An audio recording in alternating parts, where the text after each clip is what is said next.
Welcome back to our channel, where we provide updates and undisclosed narratives on Catherine, Princess of Wales, and her royal family. We provide you with the exciting news: King Charles's final ultimatum to Exiles, Meghan's title leaving, Prince Harry in turmoil.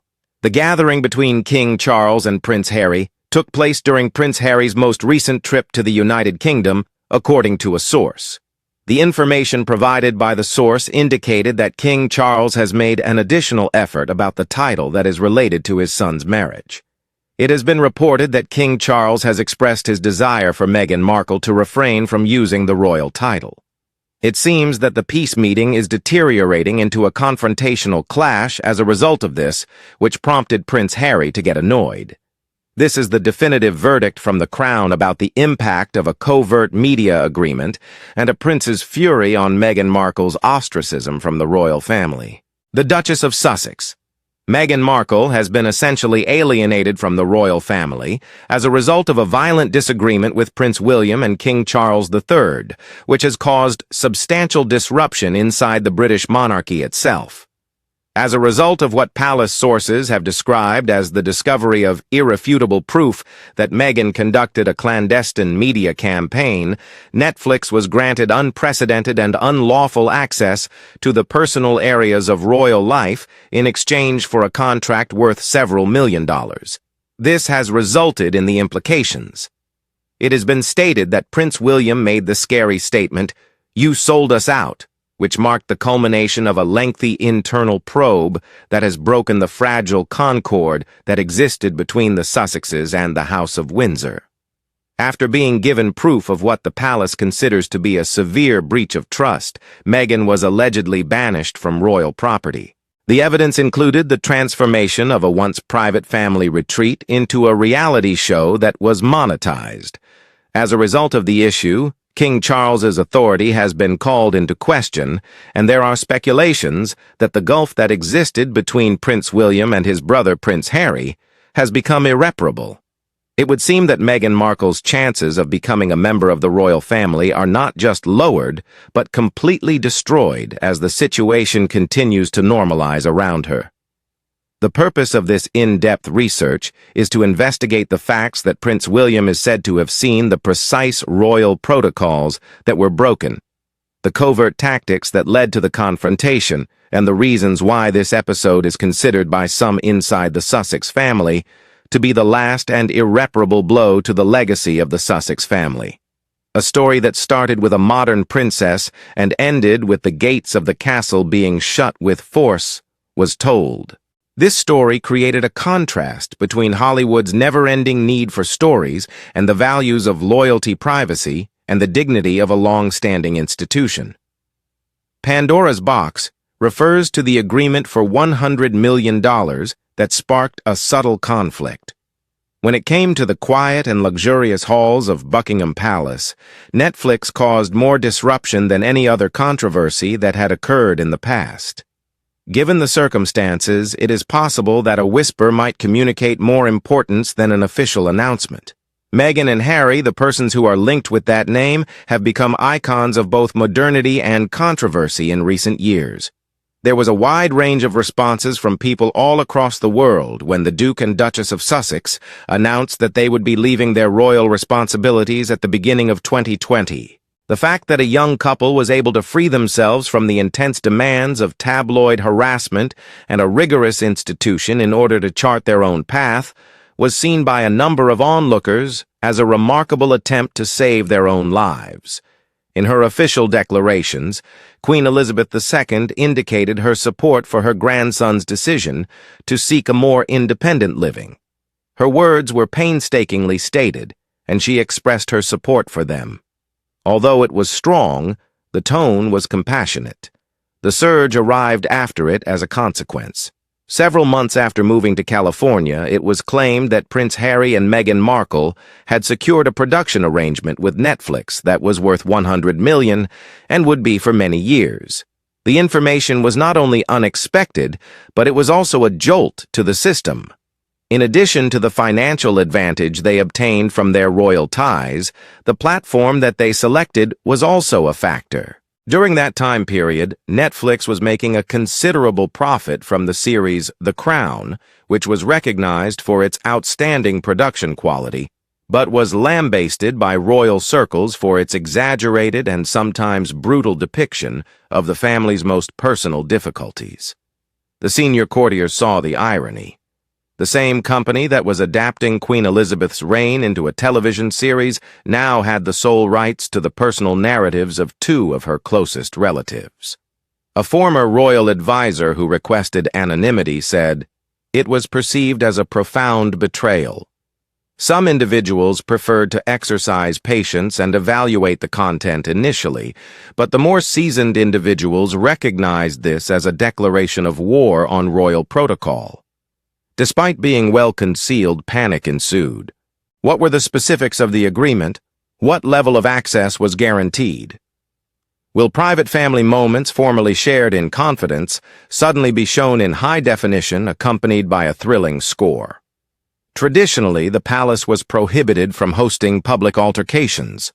A neutral statement was issued to congratulate the newlyweds, while a covert counter-operation commenced behind the scenes.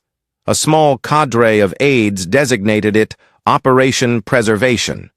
Its objectives were to monitor leaks the Sussex's media visibility and internal communications. The first indications that this transcended a mere documentary endeavor emerged swiftly. Observers noted camera crews behind the duo. Individuals associated with their new American team said that they were coordinating shooting clearances for private events. A former staffer later said that Meghan demanded the cameras remain operational during a private phone conversation with a palace colleague asserting, "This must be conveyed accurately." This becomes history. The Harry and Meghan docu-series shown to the public was only a superficial glimpse of a more extensive narrative. The audience appreciated the home videos and sincere confessions, although palace officials were taken aback by the content that was not intended for public viewing. Close-ups of chambers at Kensington Palace where significant discussions occurred, long perspectives along hallways resembling secured corridors, and candid photographs of Prince William and Princess Catherine during family events, seemingly unaware of being filmed for a commercial endeavor. The unidentified advisor said none of it appeared intentional. Everything was edited, arranged, and contextualized to construct a narrative of tension. This was not only their story. It included laborers, courtiers, and family members who never consented to participate in a Netflix production.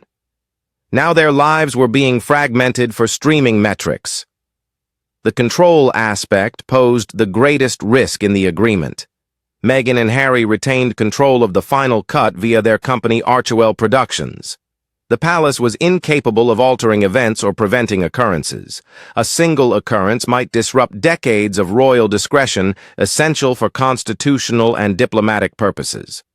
The palace said that Meghan was important to this matter.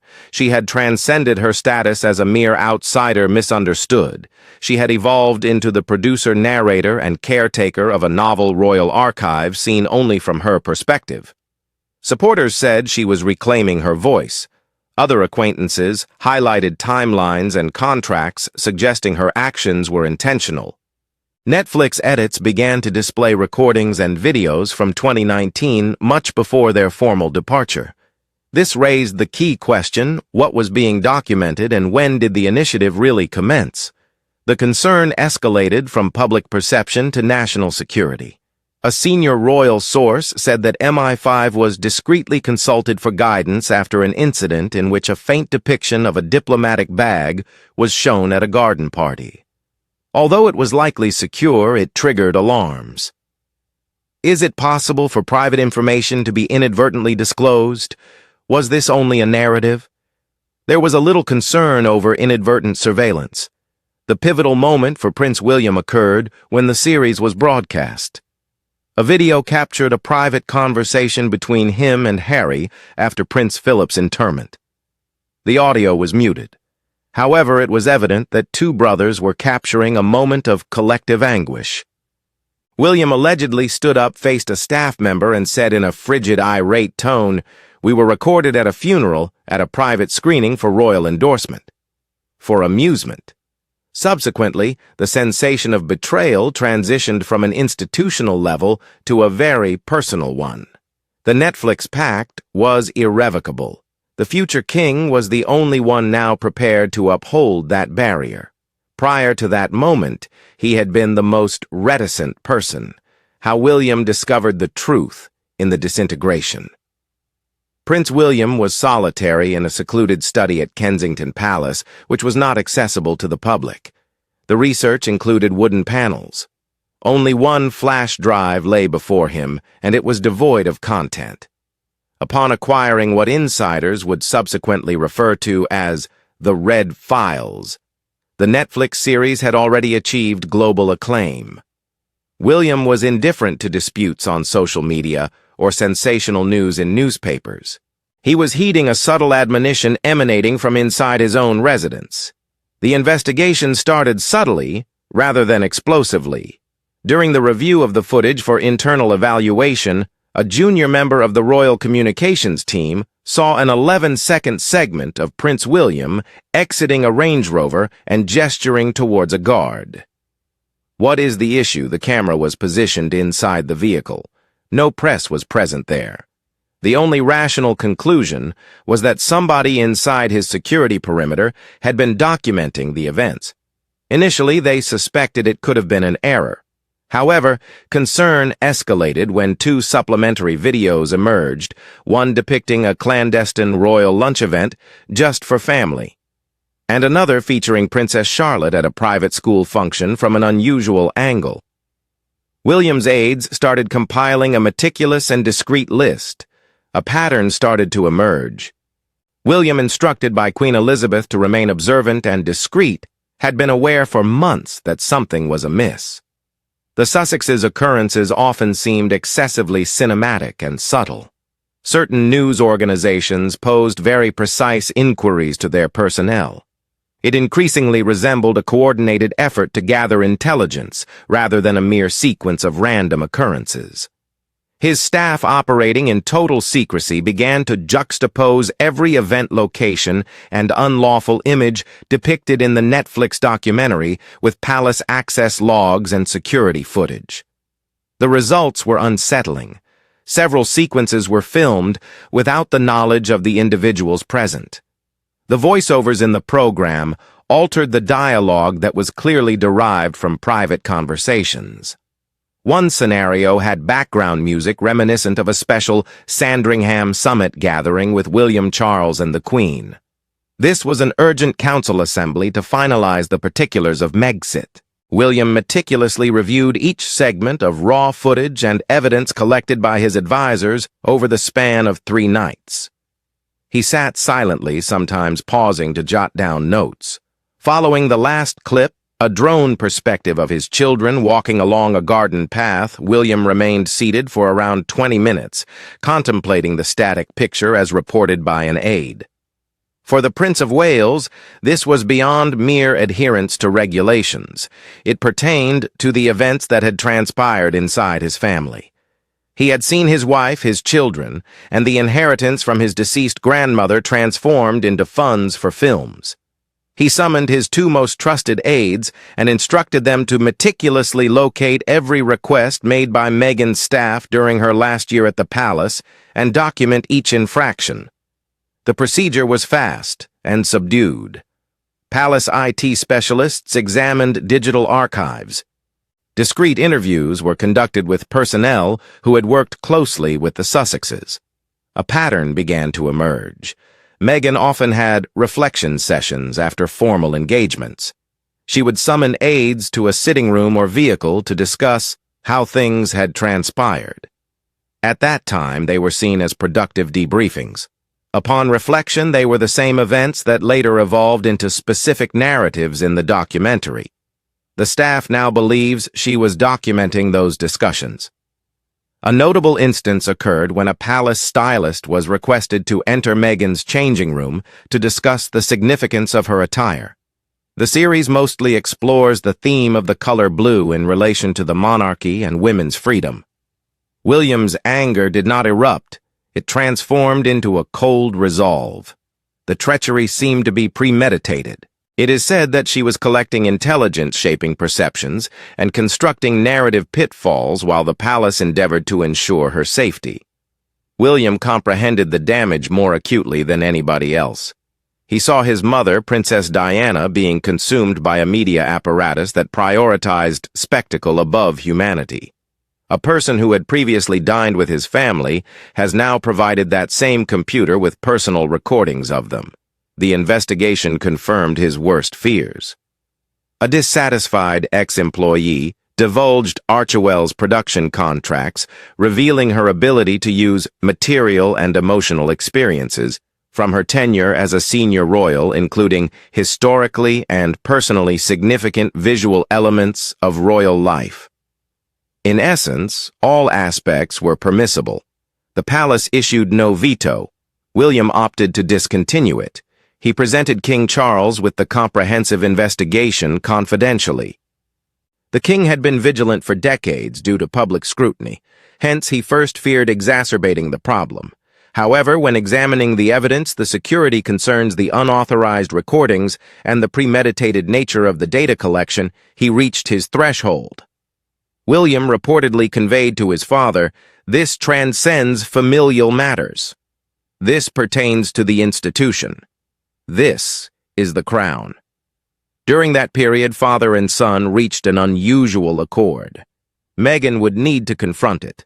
No more commendations would remain. She had violated the family's trust, contravened royal regulations, and commodified their memories for financial gain via streaming platforms. A date was set for the meeting. Prince Harry would lack the opportunity to inform his wife in advance. Clarence House was set for a last confrontation. The smoking gun, a leaked contract, and ultimate betrayal. For weeks, Prince William's case relied on patterns, conclusions, and statements from staff members. The last piece of evidence, the definitive proof, did not originate from a royal archive. It emerged from a discreet dinner gathering in Geneva. A senior Netflix executive boasted to a gathering of European politicians and media representatives over wine about the unprecedented access his company had obtained. Under pressure, he disclosed a significant detail. It was not solely their narrative. They presented us with a vault. Meghan demonstrated foresight by documenting everything prior to the commencement of shooting. A British media specialist covertly recorded the conversation from across the table. The audio file arrived in London within 48 hours. William and Charles, accompanied by 2 legal consultants, listened to it together. Upon hearing the executive's voice declare, "Footage not intended for public dissemination," Charles leaned in and said, "That's it. That is the proof. They need more than only auditory elements." 3 days later, a package without a return address arrived at the office of a royal attorney. Contained therein was an authentic licensing agreement between Archewell Productions and a third-party editing company, but with portions redacted. It was composed more than 6 months prior to Meghan and Harry's official abdication of their royal duties. The crucial section, highlighted in red ink, stated, "The producer shall retain the right to utilize personal digital recordings acquired during the 2019-2020 period, encompassing but not limited to media, captured within royal residences' transportation, and during official engagements for the purposes of narrative and editorial representation of life within the monarchy." A scrawled note said, "They knew what they were doing. This was deliberate." This was the moment when William's uncertainties materialized. He believed it was an error attributing Meghan's involvement to external circumstances and suggesting that Harry was obscured by his loyalty. However, the document explicitly indicated that this was a premeditated commercial arrangement. It is said that Meghan was preserving private moments with the intention of monetizing them. The discovery prompted prompt and resolute action. Royal legal representatives sent cease and desist letters to press organizations globally. The legal department of Netflix received a confidential notification indicating potential legal action in other nations for willfully violating royal privacy. William's only objective behind all the legal maneuvers was a direct confrontation. Prior to that occurring, his team received one last confirmation. A former junior editor associated with the project was located and, under stringent confidentiality, confirmed the existence of Meghan's secret vault, which included recordings, voice notes, and informal palace walkthroughs. The editor said that Meghan's objective was not just to narrate her story but also to redefine the monarchy by highlighting its perceived deficiencies. One of her production notes allegedly indicated that a picture of William walking alone in Kensington Gardens should be used to illustrate his solitude. This was the last provocation. William saw that he was not just collateral damage, he was a figure in her story. At that juncture, he resolved that Meghan would be permanently excluded from any royal circles, whether they be social, diplomatic, or ceremonial.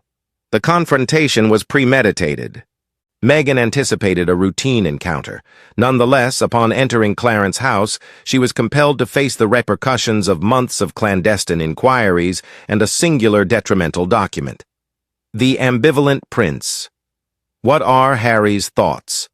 As the gates closed on Meghan, a more pressing concern emerged. What implications did this have for Prince Harry? Did he intentionally assist in the betrayal, or was he so enamored with his wife that he failed to see the consequences? Regrettably, the distinction had become less evident to those inside the palace. Harry publicly aligned with Meghan, demonstrating their mutual opposition to the system he believed had failed both him and his mother. However, a more intricate depiction of a man caught between two conflicting realms started to emerge. Individuals who worked with Harry at Archewell assert that he was there, but not significantly engaged in the project's strategic planning. He had a keen interest in mental health and veterans' concerns.